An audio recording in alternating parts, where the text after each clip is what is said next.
जय जिजाऊ. मी इंदू गायकवाड. हिरकणी बुरुज माझं साम्राज्य या बुरुजावर आपलं स्वागत करत आहे. आजचा वेगळा विषय आहे, अभ्यासातला विषय आहे. तो आहे पर्यावरण. या पर्यावरणाविषयीची माहिती यामध्ये मी घेणार आहे.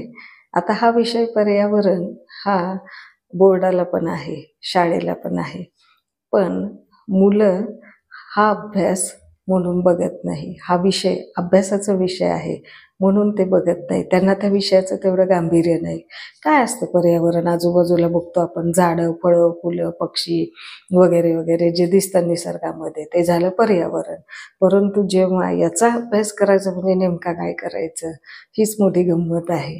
आणि हे जे आहे, हे जे त्यांचं विषयाचं अभ्यास करण्याची जी मानसिकता, की याच्याकडं अभ्यास म्हणून बघण्याची, तर मग यांना शाळेमध्ये, कॉलेजमध्ये असं समोर पुस्तक घेऊन पण त्यांना शिकवता येत नाही. विदाऊट पुस्तकच यांना ते शिकवावं लागतं. जास्ती शिकवणं म्हणजे त्यांना जास्तीत जास्त माहिती करून द्यावी लागते.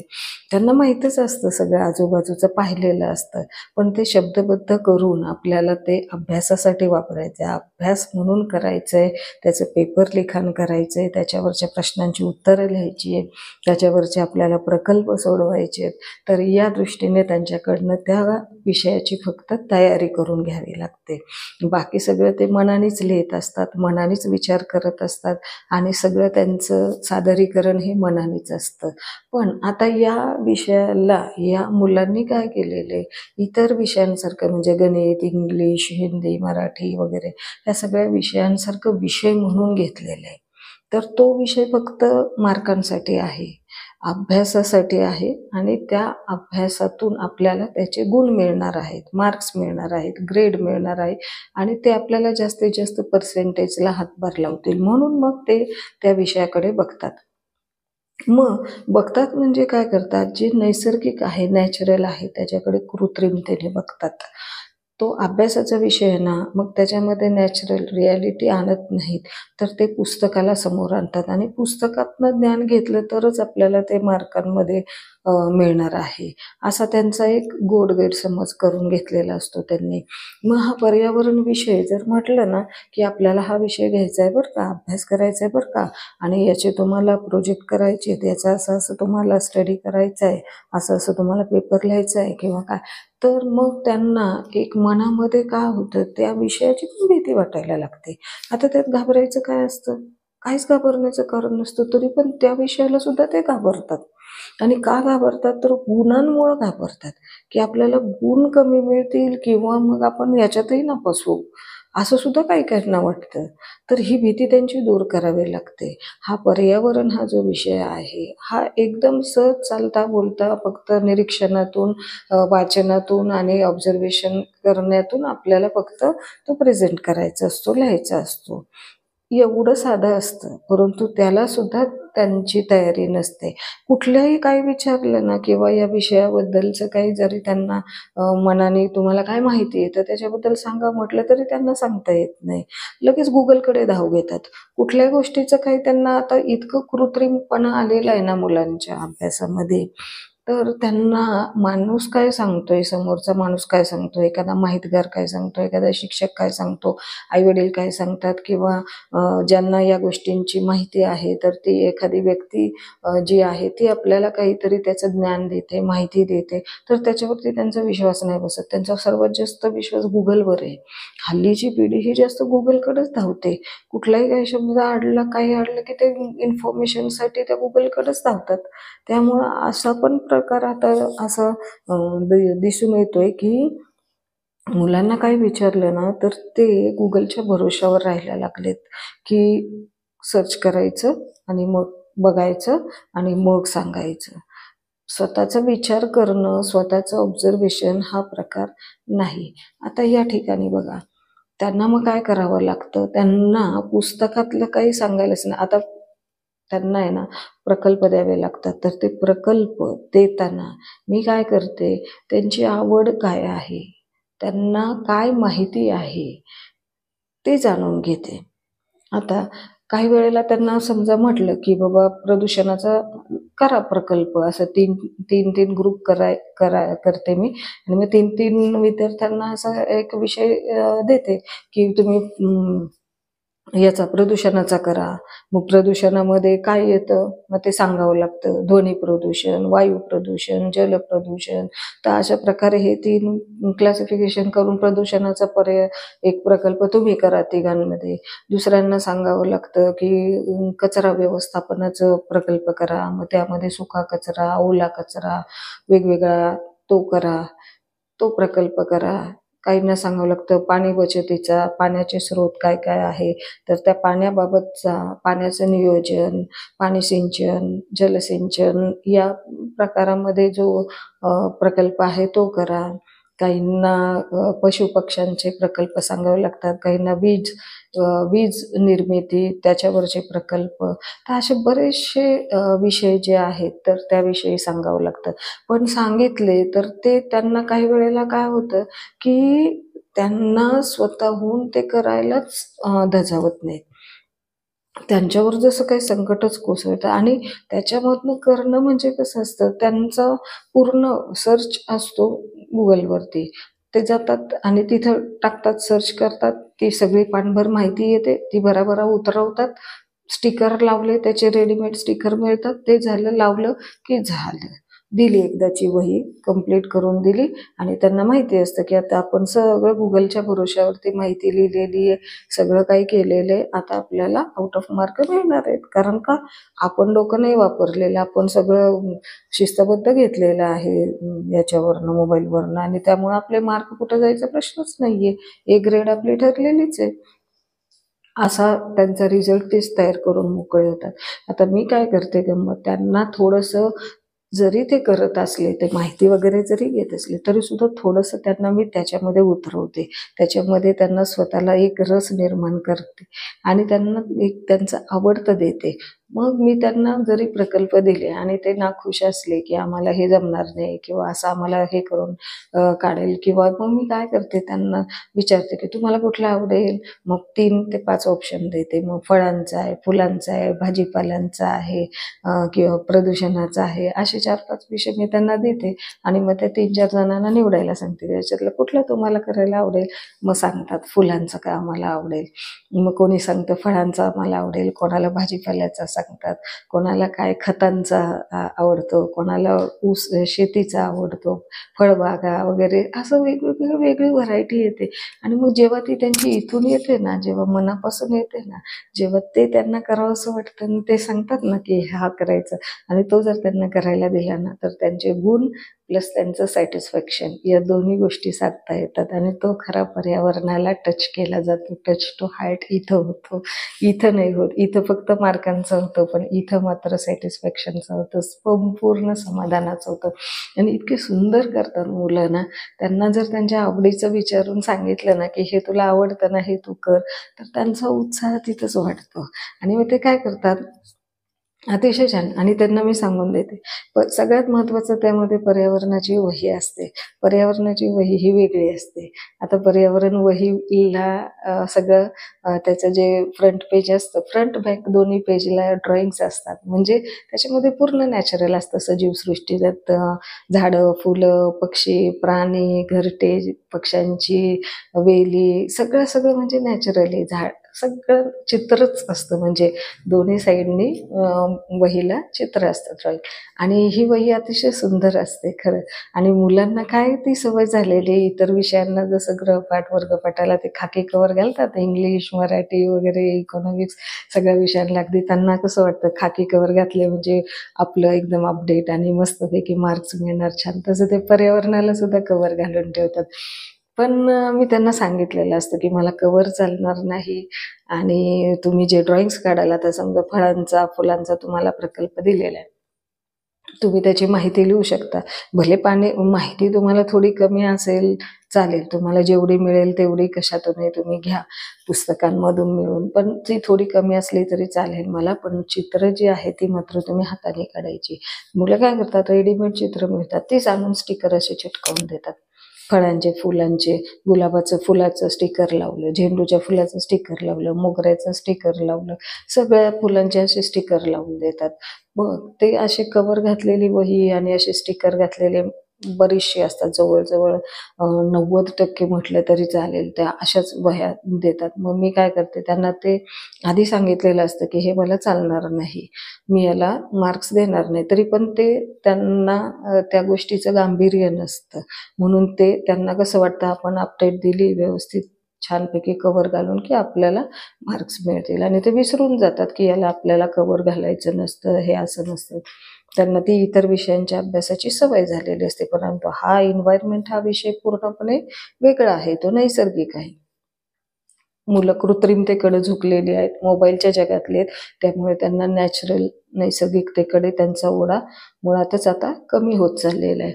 मग मी त्यांना त्यांच्याच हाताने सांगते की हे स्टिकर तुम्ही काढून टाका, हे जे लावलेले आहे तुम्ही कवर खाकी हे फाडून टाका, आणि आतले स्टिकर पण आहेत, ठीक आहे आता ते काढले नाही तर चालेल, पण मला तिथं ते तुम्ही स्केच पेनने काढा. आता इथं तुम्ही गुलाबाचं फुलचं स्टिकर लावलं ना, इथं गुलाबाचं फुल तुम्ही पेन्सिलने काढा, स्केच पेनने कलर वगैरे करून ठेवा. अशी जी फुलं तुम्ही जी केलेली आहेत, लावलेली आहेत, हे स्टिकर 10-12, तर ही सगळी फुलं तुम्ही हाताने काढायचे आणि स्केच पेनने कलर करून द्यायचे, आणि कवर सुद्धा काढून टाकायचं. मुलं मनातल्या मनात चढ पडतात, ते काय 5-10 रुपयाला आपल्याला भुर्दंड पडला, 5 रुपयाचं कवर, त्याला ते स्टिकर लावलं, त्याला एवढं सगळं केलं, सेलो टेपने चिटकवलं, आणि हे आता एवढं मॅडमने आपल्याला हे पुन्हा आपल्याला 5-10 रुपयामध्ये आपल्याला दिलं, आपल्याला खड्डा पडला.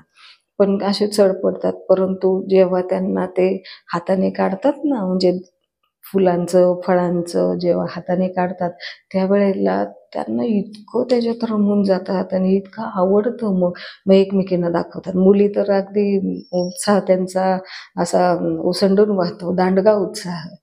कसा होतो आपोआप होतो, पण त्यांना हे असं जेव्हा तोंड उतरवून देतात, हिरमुसली होतात, पुटपुटतात असे, आणि जेव्हा ते स्वतः करायला घेतात ना, स्वतः काढायला घेतात ड्रॉइंग्स वगैरे, मस्तपैकी कलर भरणं वगैरे त्यांचं छान छान, अगदी फुलं काढणं, मुलींना सवय असते रांगोळ्या वगैरे घालायची. मुली जरा मग त्याच्यामध्ये उतरल्या की मग त्या अगदी त्या फुलमय जगामध्ये होतात, त्या फळांच्या जगात होतात, रमून जातात. आणि मग मुलं सुद्धा त्यांना थोडा थोडा त्याच्यामध्ये इंटरेस्ट दाखवतात, आणि खरंच एक अतिशय सुंदर करतात ना, की अगदी डोळ्याचं कधी कधी पारणं फिटतं माझ्या. आणि काही वेळेला तर असा पण एक अनुभव मला आलेला आहे की कडधान्याचा प्रकल्प दिलेला आहे. आता कडधान्यांची चित्र तर काढलेली बरं का, काही बऱ्याचशा मुलांनी काढले चित्र, म्हणजे मी अगोदर तशा सूचना देते, त्यामुळं मग ते आता त्या पद्धतीने करत असतात आता.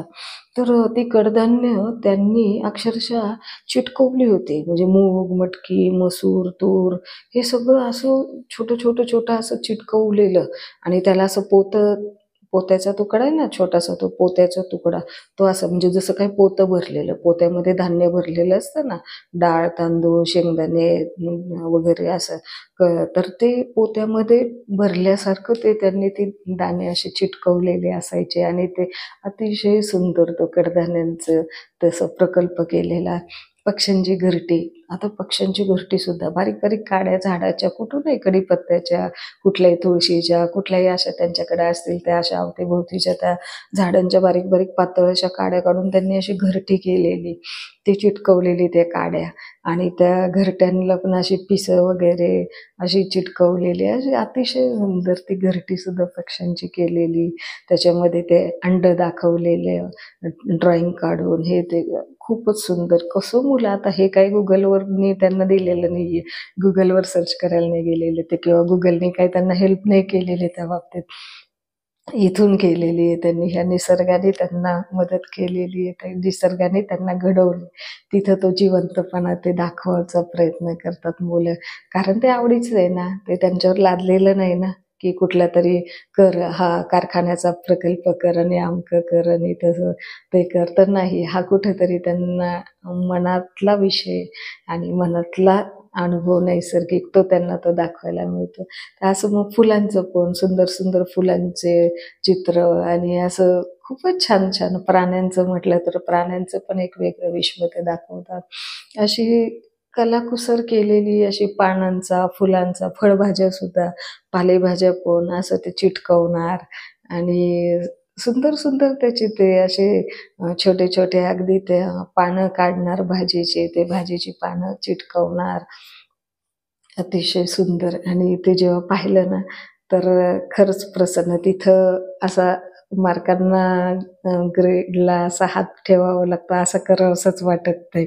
निसर्गाने भरभरून जे दान दिलेले ना ते ओंजळ भरून असं त्यांच्या पदरात टाकावं अशी इच्छा होती. कुठंच असं वाटतं की नको, असं नको हे करायला, आखडता हात नको घ्यायला असा हात. आणि त्या मुलांनी पण हे असंच मन केलेलं असतं. त्यांच्या आतल्या भावना असतात ना त्या त्यांनी अशा उंचळीतून भरभरून त्यामध्ये ओतलेले असतात, समरस झालेले असतात ते त्यांचे. तिथं गुगल नसतो, तिथं कुठला शिक्षक नसतो, तिथं कुठला गुरु नसतो, तिथं त्यांचा निसर्ग असतो. आणि हा निसर्ग किती कमाल देतो. जिथं कृत्रिमतेमध्ये ते रमलेले असतात तिथं ते लगेच त्याच्यातून बाहेर येतात आणि या निसर्गामध्ये अवतरतात. निसर्गाचे नियम त्यांना माहीत नाही, निसर्गाचे पर्यावरणाचे कायदे काय आहेत ते त्यांना माहिती नाही. पण मनामध्ये किती ओलावा आणि जिवंतपणा हा जो आहे ना तो त्या प्रकल्प करताना ते अनुभवतात. ते फुलं जेव्हा स्टिकर आणून चिटकवतात ना तर त्याच्यात पूर्णपणे कृत्रिमता असते. त्याच्यामध्ये असं काही म्हणजे काही जाणवतच नाही त्याच्यात फिलिंग. पण जेव्हा ती फुलं जेव्हा ते स्वतः हाताने काढतात किंवा मग त्या पाकळ्या वगैरे आणून अशा गुलाबाच्या वगैरे चिटकवतात, मोगऱ्याच्या, शेवंतीच्या, त्यानंतर अशा वेगवेगळ्या फुलांचे जे असं आणून ते चिटकवतात ना आणि खरी फुलं दाखवतात, तेव्हा त्यांना ते त्यातलं जिवंतपणा अनुभवतात. हे फुलाचं उमलणं काय आहे, या फुलाचं अस्तित्व काय आहे, या फुलाचा सुगंध काय आहे, हे फुल उमलतं ते काय शिकवतंय आपल्याला, काय संदेश देतंय आपल्याला. आणि निसर्गाचा जो समतोल आहे, निसर्गाची जी शक्ती आहे, निसर्गाचं ते देणं आहे, फुलणं, फळणं, बहरणं, आनंद देणं, समाधान देणं, हे त्या जिवंत अनुभवातून ते अनुभवत असतात. ते फुलं जेव्हा तयार करतात सुंदर सुंदर असे, ती घरटी जेव्हा तयार करतात, ते जेव्हा धान्य भाजीपाला वगैरे दाखवतात, तर त्यावेळेला ते त्यांचं नैसर्गिक रूप जे आहे ते प्रकट करतात त्या प्रकल्पामध्ये. अतिशय सुंदरतेने ते करतात. आणि खरं मग ते वहीचं कवर, खाकी कवर काढून ते निसर्गाचं जे नैसर्गिक चित्र आहे आणि त्या वहीमधला सुद्धा नैसर्गिकपणा जो आहे, म्हणजे तिथं दोन्हीही आतून बाहेरून कृत्रिम नसतं, तर तिथं नैसर्गिक दर्शन घडतं. आणि मार्क पण तसे पडतात नैसर्गिकच. म्हणजे त्या वहीला अनुसरूनच ते मार्कही असतात, त्यांचे असतात, ते त्यांचा निसर्ग त्यांना भरभरून देत असतो. आणि मग अशा पद्धतीने त्या विषयाची त्यांना फार गोडी लागते. आणि खरं कुठेतरी हा विषय आपल्याला येतोय, हा निसर्ग आपल्याला अटॅच आहे, आपण त्याला अटॅच आहोत, ही मुलांमध्ये भावना जिवंत राहते. म्हणजे तिथे कृत्रिमपणा नसतो. मग तिथे गुगलला जायला त्यांना गरजच पडत नाही ना. गुगलची गरजच पडत नाही. गुगलला काय विचारणार आहे, हे घरटं मी कसं लावू, ही काडी कोणती लावू, हे गुलाबाचं फूल आहे, मला माहिती हे गुलाबाचं फूल आहे, तर हे गुलाबाचं फूल कसं येतं, ते कसं तयार करायचं, त्याच्या त्या पाकळ्या कशा दाखवायच्या, त्याची पानं कशी दाखवायची, काटे, त्याचं लांबसडक देठ, झाडाची जी पानाच्या फांद्या, त्याच्यावर बहरलेला वेल, हे सगळं हे कशाला गुगलकडे बघायला पाहिजे, हे त्यांनी पाहिलेलं असतं लहानपणापासून. मग त्यांना इथं ते दाखवण्याची संधी असते, इथं व्यक्त व्हायची संधी असते, इथं त्यांना समाधान मिळवण्याची संधी असते आणि गुण पण मिळवण्याची संधी असते. तर मग ती संधी त्यांना मी अशी त्यांच्या इच्छेनेच देते, त्यांच्या विचारांनीच, त्यांच्या मनानेच देते. स्वतःहून लादलं तर ते या मोठ्या समाधानाला गमावतात, संधीला गमावतात आणि त्या पर्यावरणालाही गमावतात, त्या विषयालाही गमावतात. तर हे कुठेतरी त्यांच्या इच्छेने, त्यांच्या कलेने घेतलं, त्यांच्या आवडीने घेतलं, त्यांच्या छंदाने घेतलं, तर हे सगळं त्यांचंच असतं. निसर्ग त्यांचा असतो, सगळं त्यांचंच असतं. तर हा विषय त्यांचा असा आवडीचा करून न शिकवता त्यांना खूप काही शिकवून जातं. म्हणजे म्हणतो ना की त्यांना ते माहीत असतं, निसर्गाने जन्माला घातलेलं आहे, निसर्गाने सगळं त्यांना ज्ञात असतं, त्यांना माहीत असतं. फक्त त्यांना प्रकट करायला मदत करायची असते. आणि मग ती अशी जबरदस्तीने नाही, तर त्यांना तो प्लॅटफॉर्म करून दिला, त्यांना ती संधी दिली, त्यांना तो मार्ग दाखवला की इथं शोध, म्हणजे इथं ते सापडणार आहे. गुगलला शोधायला जाऊ नको. गुगलने नाही हा निसर्ग नाही जन्माला घातलेला, निसर्गाने आपल्याला जन्माला घातलेलं आहे. गुगलला तुम्ही इतर अवांतर गोष्टींच्या माहितीला गुगलची मदत घेऊ शकता, परंतु या ज्या नैसर्गिक ज्या गोष्टी आहे त्या नैसर्गिक गोष्टींसाठी आपल्यातच शोध घ्यायचा असतो. आपलं मन, आपली बुद्धी, आपले शरीर, आपल्या सगळ्या चेतना, संवेदना, ह्या सर्व आपल्याला आपल्या निसर्गाची देणगी आहे. सगळे निसर्ग आपल्यातच आहे, पर्यावरण आपल्यामध्येच आहे. आपण सजीव आहोत, सजीव सृष्टीचे आपण घटक आहोत, जिवंत आहोत. आपण अनुभवायचं असतं, जिवंतपणा आपण जगायचा असतो. तो असा कृत्रिमतेमध्ये नसतो शोधायचा, आणि कृत्रिमतेमध्ये त्याची उत्तरही सापडत नाही. म्हणून आपल्या या पर्यावरणाला, आपल्याला जगायला जे जे काही आवश्यक असतं तेच हे सर्व आपल्याला शब्दबद्ध करायचं असतं, आणि हे आपलंच असतं आपल्यापाशी. त्याला इतरत्र कुठं शोधण्याची गरज नसते. तर असा हा पर्यावरणाचा विषय मुलांच्या आवडीचा करायला अजिबात वेळ नाही लागत. त्यांना थोडीशी फक्त एक दोन त्यांचे आवडीचे काही विचारलं, त्यांची आवड निवड, तर तेवढ्या 2 प्रश्नांमध्ये त्यांचा कल काय आहे, त्यांची आवड काय आहे, त्यांना काय करावं असं वाटतं हे लगेचच समजतं. आणि त्या पद्धतीने त्यांना करायला दिलं की बिनधास्त अगदी, मग परत एकदा विषय दिला की मग ते डायरेक्ट वह्याच कंप्लीट करून देतात. मध्ये आधी त्यांना काहीच सांगावं लागत नाही, काही सूचना द्याव्या लागत नाही, काही नाही. तर असा चांगला प्रतिसाद मुलांकडून मिळतो या विषयाचा. फक्त सुरुवात त्यांना विदाऊट पुस्तक करावी लागते. त्यांना पुस्तक समोर ठेवलं तर भारी टेन्शन येतं की आता याचा पण अभ्यास करायचा, अरे बापरे हे तर कठीणच आहे. आधी 6 विषय येतात, परत हा एक 7वा विषय, पुन्हा त्यात बोर्डाचा, मग त्यात किती अवघड आणि काय, म्हणजे हे टेन्शन विरहित त्यांना पुस्तक समोर न ठेवताच त्यांना हे असं माहिती देऊन शिकवलं, सांगितलं, तर तो त्यांच्या आवडीचा विषय बनतो. तर असा हा पर्यावरण विषय हा आवडीचा आहे, सगळ्यांच्या आवडीचा आहे. तो आवडीचा करून ठेवायचा आणि त्यांना घेऊन असंच पुढे यशाकडे जायचं, पर्यावरणाकडे जायचं, जगायचं सर्वांनी एकत्र आणि सगळ्यांना जगवायचे. पुन्हा भेटूया. धन्यवाद.